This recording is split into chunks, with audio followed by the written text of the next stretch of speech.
Solomon is spelled S-O-L-O-M-O-N. Kalushi is K-A-L-U-S-H-I. Mahlangu is M-A-H-L-A-N-G-U. Solomon Kalushi Mahlangu. And this class will last only 7 minutes and we'll be done. I need you to open your ears and listen with rapt attention. Solomon Kalushi Mahlangu was born on the 10th day of July in 1956, a year before Ghana's independence. He was a South African freedom fighter.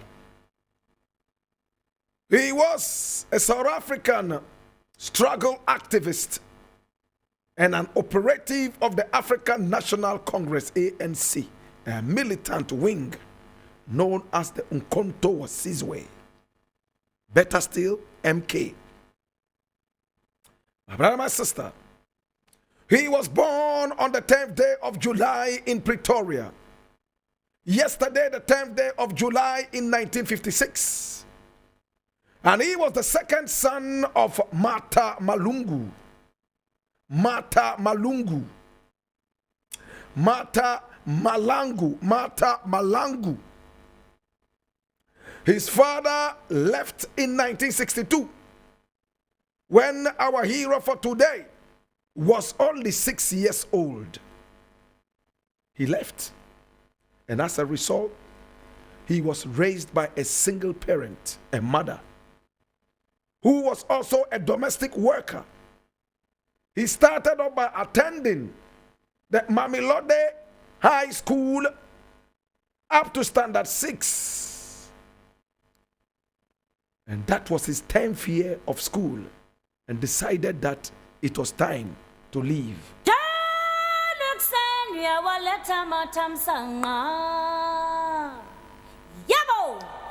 This is the photograph of Solomon Kalushi Mahlangu.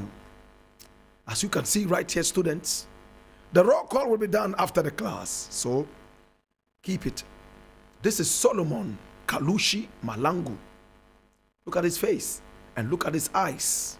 My God. He left school in his 10th year. And when he left, what did he do? In 1976, he was only 20 years old. Solomon fled to Mozambique and spent 6 months in a refugee camp near Hai. X-A-I-X as in xylophone A-I. Hai. From there, he was taken to an African National Congress training camp called Engineering in Angola, where he was determined to become a soldier for the Blakk struggle for independence in South Africa. There, he trained very hard. The camp there was called the Funda Camp, and the training was called engineering. He received training in sabotage. Listen to this. He listened carefully to all his lecturers. He received training in sabotage, military combat, scouting, and politics. My brother, my sister, when the training was over, he was taken to Swaziland alongside 2 other people who are worth mentioning, George Lucky Mahlangu and Mondi Mahlangu.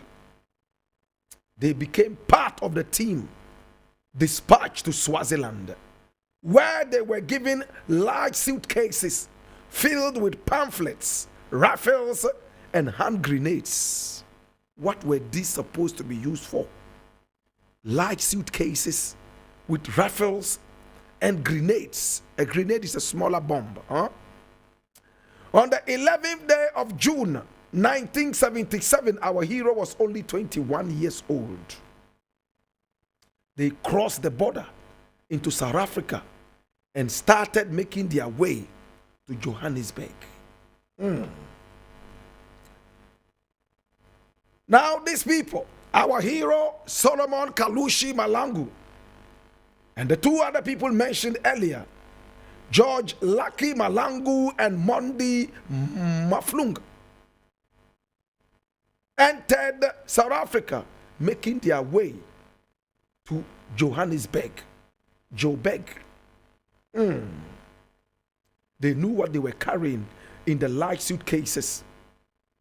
They were climbing into a taxi in a diagonal street, a place called Diagonal Street in the center of Joburg. An ordinary policeman on duty became suspicious and grabbed one of the suitcases. An AK-47 assault rifle and a hand grenade fell out. All three of them fled in the ensuing gun battle. 2 civilian men were killed and another 2 wounded. Mahlangu and Motaung were eventually arrested. So our hero, my brother, my sister, was involved in this struggle. Mahlangu's trial started in the Supreme Court on 7th November 1977. He was defended by 2 advocates, Michelle Ismail Mohammed and Mala Clifford. The 2 faced counts of murder, 2 counts of attempted murder, and various counts under the Terrorism Act. In the judgment, the court found that Mahlangu and Motaung had acted with a common purpose and that it consequently did not matter which of the 2 had done the shooting and killing. Mahlangu was convicted on all counts in terms of the South African law. My brother, my sister. And the court found that Mahlangu had failed to do the killing and the mass murder of white people in South Africa in the struggle for the independence of the nation, and consequently handed down the death sentence to him. The court refused Mahlangu any bail and any appeal. The lawyers then asked the appeal court for leave to appeal, and it was again refused. My brother, my sister, as it stood, Mahlangu came out to say and to claim that he was the one who pulled the trigger. Therefore, his other friend should be freed. But they held both of them and sentenced him to death. He was hanged on the 6th of April 1979. Now, before going to the gallows, he reportedly said, "Tell my people that I love them and that they must continue the fight. My blood will nourish the tree that will bear the fruits of freedom. A luta continua." That was what he said as he was being sent to be hanged.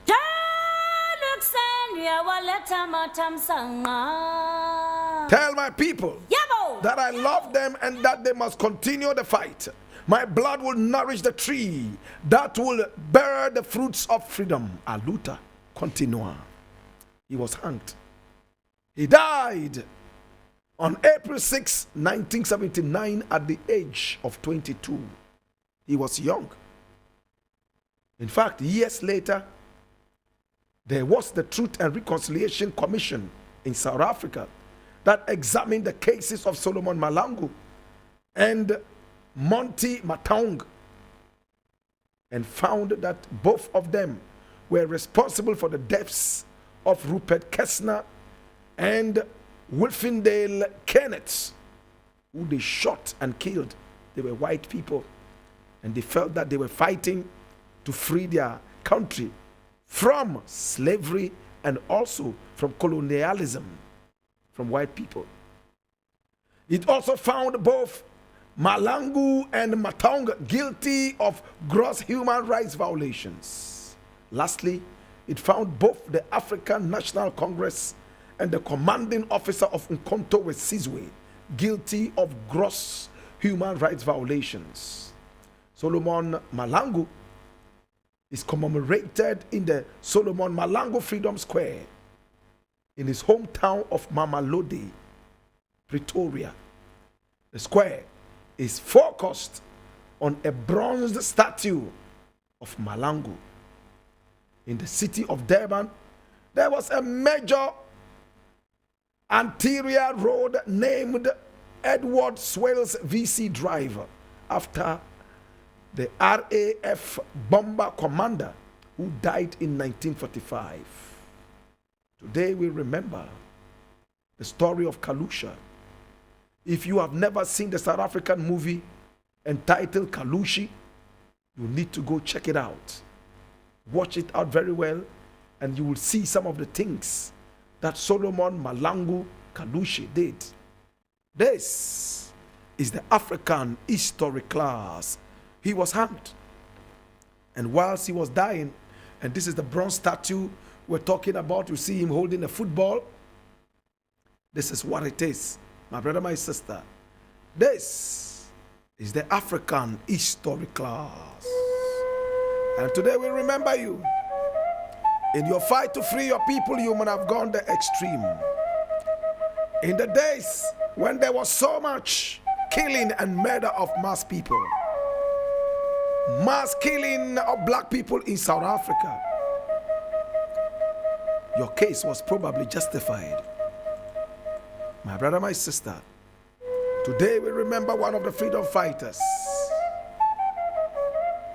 born in Mamelodi, right there in Pretoria, Solomon Kalushi Mahlangu. May his body, mind, and soul rest in perfect peace as we remember him today.